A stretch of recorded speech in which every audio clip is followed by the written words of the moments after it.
আমাদের কোয়েশ্চেন একটাই, যদি ওনারা আমাদেরকে এই মাসের মধ্যে আমাদের প্রাপ্য টাকা যদি না দেয়, আমরা কালকে থেকে এখানে স্ট্রাইক করব বা প্রোটেস্ট করব।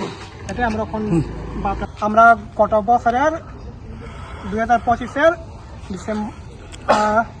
নভেম্বর মাসে লাস্টের দিকে আমরা এখানে একটা ফেসিলিটেশনের জন্য একটা দরখাস্ত করছি, যারা sports plus cultural singer dancer বা যারা মিউজিক নিয়ে কাজ করে, ওনাদেরকে যারা ন্যাশনাল লেভেল বা ইন্টারন্যাশনাল লেভেলে যারা অ্যাচিভ করছে গোল্ড মেডেল বা ব্রোঞ্জ সিলভার, ওনাদেরকে আমাদের এই ত্রিপুরা ওয়েলফেয়ার ডিপার্টমেন্ট থেকে নগদ প্রাইজ দেওয়া হয়, সঙ্গে একটা ফেসিলিটেশন এমনি কত করে দেওয়া হয়। এমনি কত করে দিতেছে কত বছরের?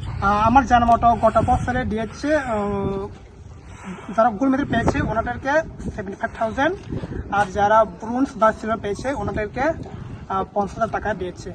আর এই বছরে আমরা এখানে এসেছি একটাই কারণে, গত বছরের মতো এবছরেও সব দরখাস্ত জমা নিয়েছি। এরপরে এই বছরের জানুয়ারি মাসের 9 তারিখে ডকুমেন্ট ভেরিফিকেশন হয়ে গেছে। এখন মাস চলতেছে, এই মাসের মধ্যে আমাদের টাকা দেওয়া কথা, কিন্তু কোনো টাকা দেওয়া হয়নি। তার জন্য আমরা এখানে এসেছি জানার জন্য কেন টাকাগুলো দেওয়া হয়নি। এখানে আসার পর আমাদের ডাক্তার স্যার বলেছে আমাদেরকে টাকা দেওয়া হবে, কিন্তু একটা প্রসেসিং করতেছি। তাহলে আমার সাথে জিজ্ঞেস করছি, স্যার কি প্রসেসিং? আমাদের তো ডকুমেন্ট সব রেডি হয়ে গেছে, কোনো শুধু টাকা দেওয়ার টাইম। তারপর ওনারা বলছে ট্রাইবাল ওয়েলফেয়ার ডিপার্টমেন্ট থেকে ত্রিপুরা ইউথ অ্যাফেয়ার অ্যান্ড কালচারালকে আমাদের এই ফাইলটাই ওখানে গেছে।